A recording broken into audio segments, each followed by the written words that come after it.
Prijatelji, ni jesen više nije kao što je bila prije.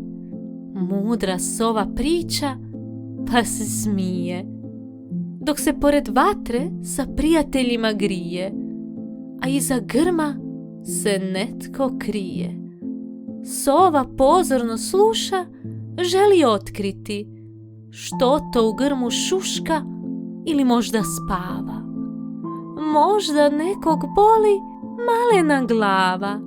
Došuljala se sova do grma lako i tamo vidjela ježića kojemu je hladno jako. Pozvala je ježića da pored vatre sa njima bude, dok se sada svi oko ježića trude.